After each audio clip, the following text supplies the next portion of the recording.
Makadili makuha ni mo tingog ani. Oh, hello. Gaway pa sila sa Hinay ka siyang tingog. Mabungangad lang ka natong tanan. Para na ko guys. Okay, live ta recording. Dahil magbuka ulo ginag dito sa imuha.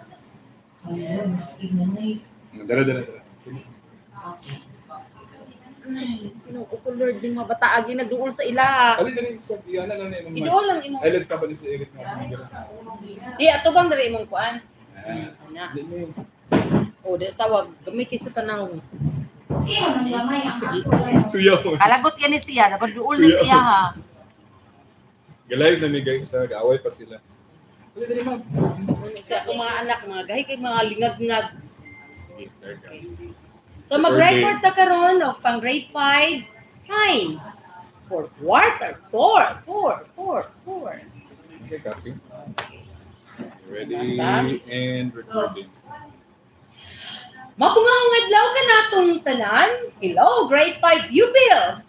This is teacher Vivian Rabado Clarit, and I am your teacher broadcaster from Ligan City Division, Region 10. I will be your teacher in grade 5 science lesson today. But before that, please prepare your Science 5, Quarter 4, Module 1, Lesson 1 module, then open it on pages 2 to 8. Prepare also your journals and your ball pens, then find a place where you can sit comfortably and be ready to learn science with me. Today, we will continue our past lesson. We will still describe how the rocks turn to soil. We will also identify the forces that break down rocks, like water, people, animals, natural calamities, and others. Now, you are going to learn how to show each force. Show how each force break down rocks, and we will infer that continuous withering lead to the formation of soil. Nagigwaos. Grabe na. Are you ready? Yes, ma'am. I will Mukha take Dili. I will take this silence. I will take that silence as a yes. So, what are we waiting for? Let's begin. Happy music song ring. Okay. In your previous lesson, you learned the meanings of some unfamiliar words like withering, decay, quarrying, and temperature. You also learned that there are different forces that can cause the breaking of rocks like man, animals, plants, and rocks. And rocks can also break down rocks, which will lead to the formation of soil.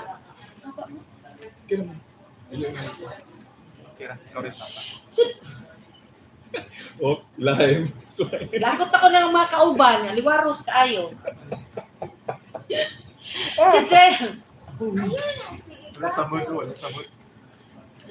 Today, I am sure you will.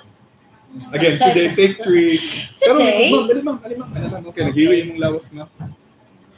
Today, I am sure you will really enjoy while learning new things about breaking down of rocks, which lead to the formation of soil, because I prepared dialogues and more examples for you to really understand our lesson.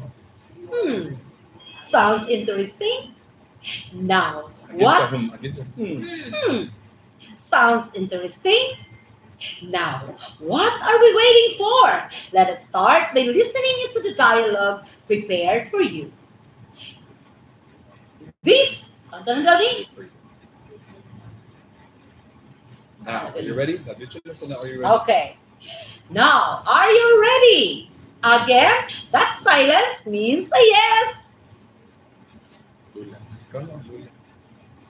Music chirping of birds.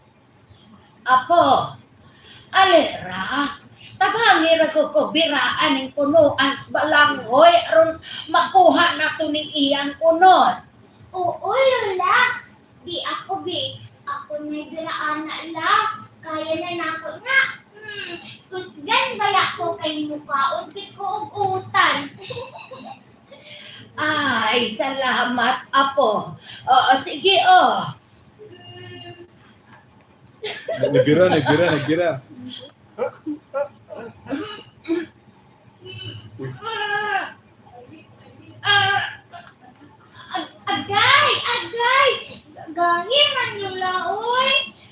Ay, kaluta sa ang yuta, Apo. Oh, gamitan ninggo na, oh. Hinaya, ha, kay basin maigo ang unod sa balanghoy. Ang di ang gunay labit. Agay. Ayay, maudi ay gahi lula kay naipit di ay sa dakong tipak na bato. Ang dakong unod sa balanghoy. Ay, mauba. Naipit na, Apo, kay samtang nagtubo ang balanghoy.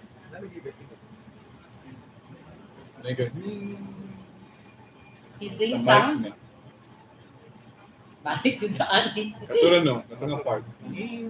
Asa may mo balik? Sa nag-feedback sa kuan. No?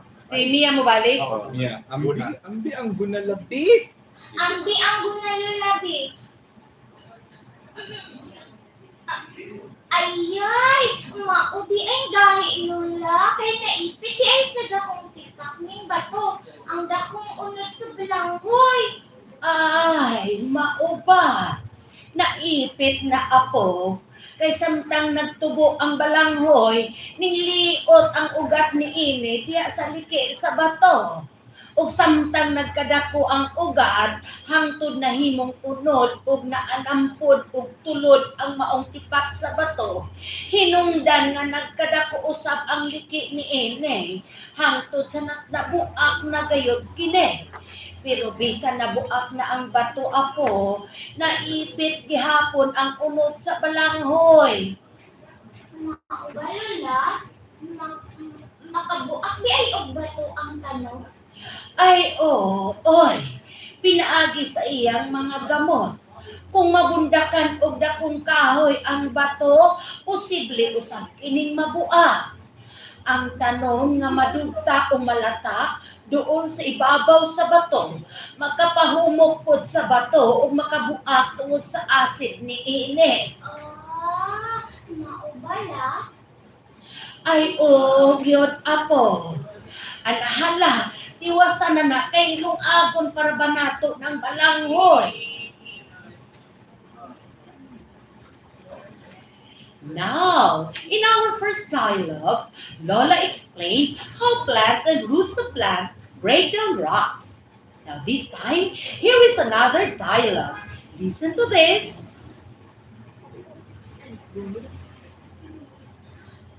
Kasayo ni mo ng daro luluoy. Ay, oo. Mandi. Ako po yung mandi.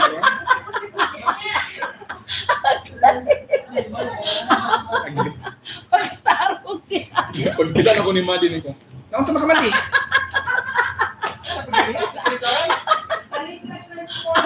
Inis kalit na blubad. Ay, Apo. Maayo ning sayo pa kay dili pa init. Aulo, kung na di ay kong pakaon sa mga manok, sa lapad nga dakong bato na kung gibutang ilang pagkaon. Kamaay sa akong Apo. Salamat, Apo. Walay sa payan lolo, pero lolo, nagkadako lagi ang lagi atong dakong bato nga tuktukan sa mga manok. Ay, lagi ko pagkitawas. Nama ko na kumandi. Exit na ang lolo. Tingnan ba yung talis sila na dili makuha ng mandi? Okay, go. Walay sa payan lolo, pero lolo, kabalo ka. Nagkadako lagi ang lagi atong dakong bato nga tuktukanan sa mga manok. Ay, mo ba? Kana, tungod na sa haig nga mga kuko nga ilang ikahit o ang ilang mga sungo nga ilang gamiton sa pagtuka sa ilang pagkaon. Hala, unsa to lolo? Ay, agoy na igo sa daro ang bato. Yung pagkabuak sa bato, uy! Kuya, wala ko'y. Bakyu. Okay. Activities of men can cause the breaking of rocks, like digging, plowing, mining, and quarrying. Animals also break down rocks with their claws and hooves as they move around. Now, do you want more dialogue? Here's more.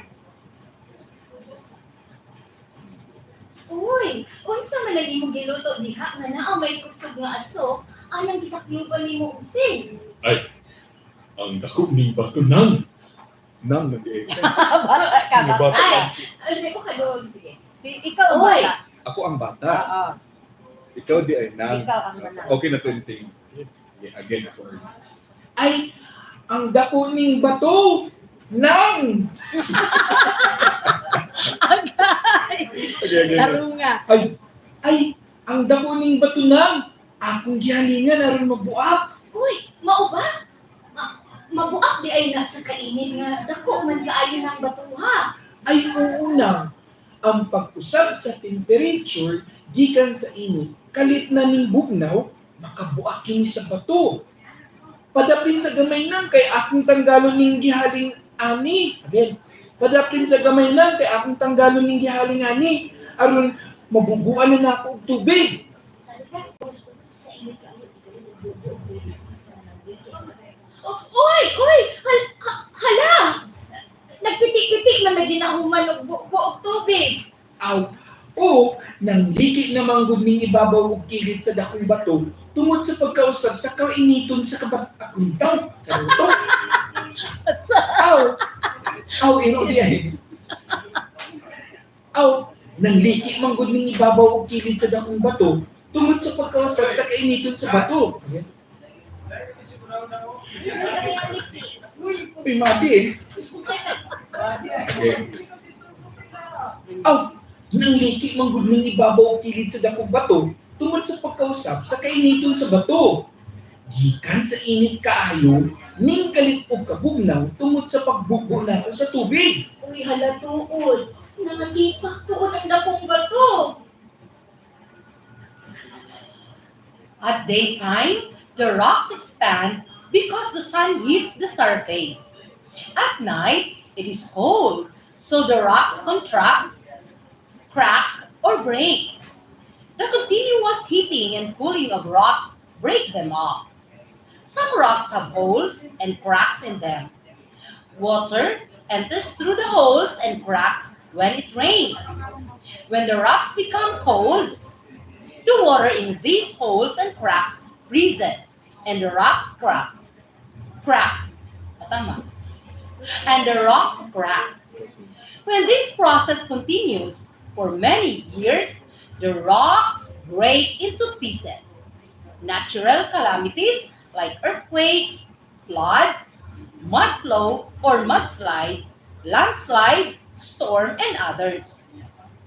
Now, let's have a short recap of our lesson for today. The process of breaking rocks to form a soil is called weathering.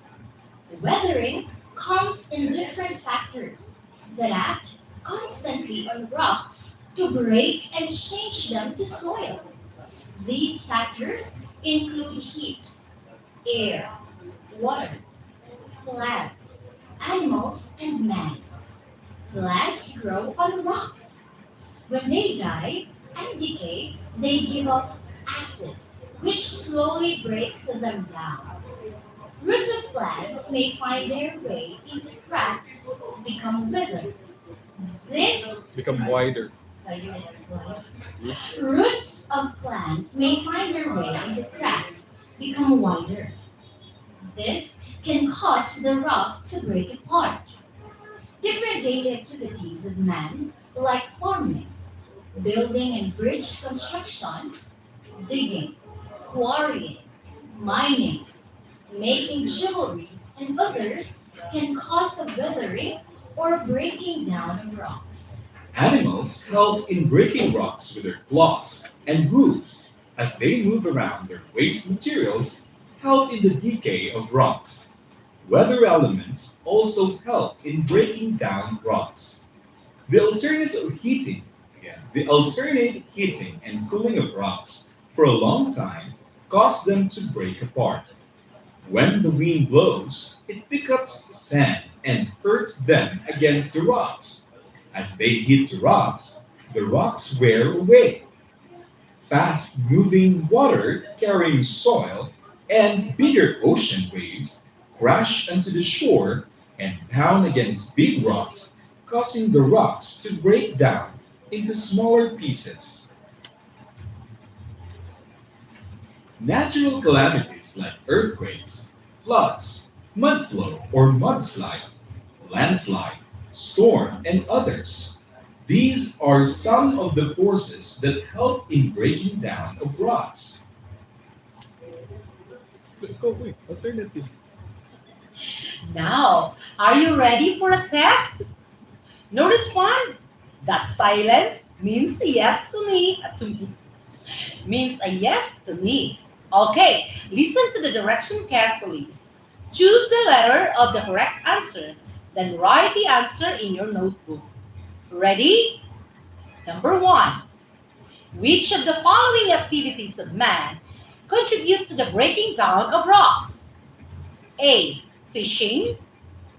B. Mining. C. Studying. D. Skydiving.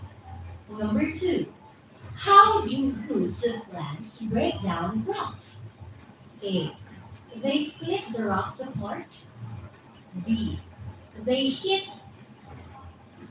the rocks. C. They leave materials on the rocks. Or D.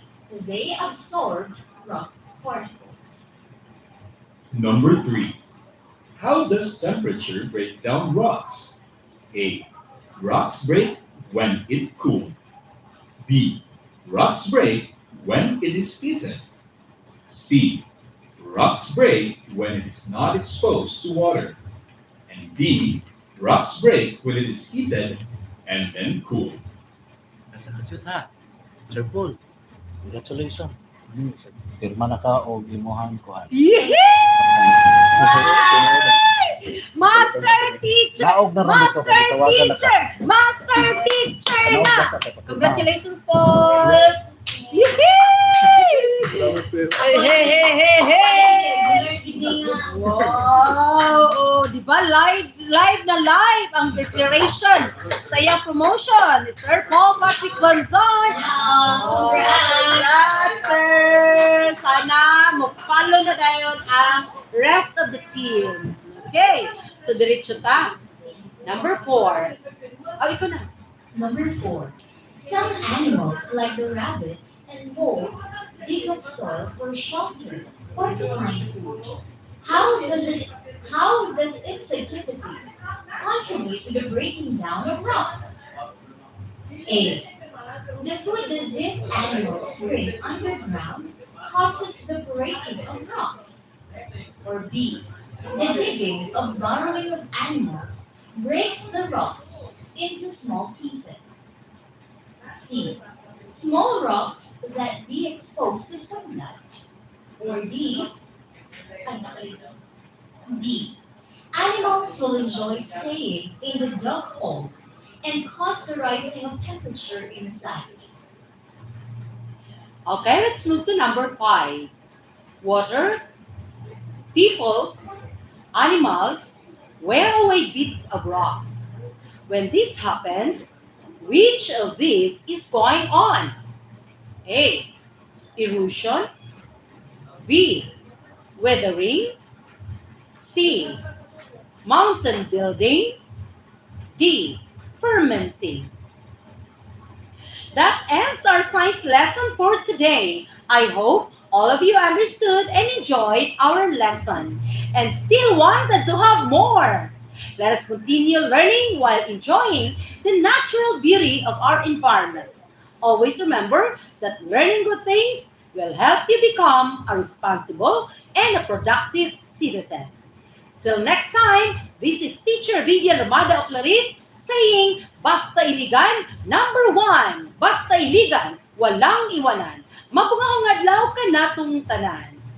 Special thanks di ay sa ato ang editor, si Sir Alfredo Pagasian Jr. Thank you, sir, for your editing, your expertise in editing.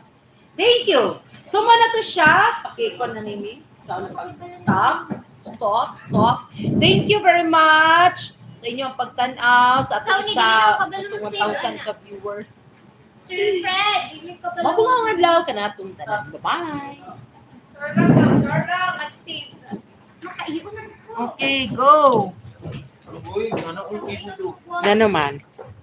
Wala ka mas Kamu na sunod. Kamu na sunod.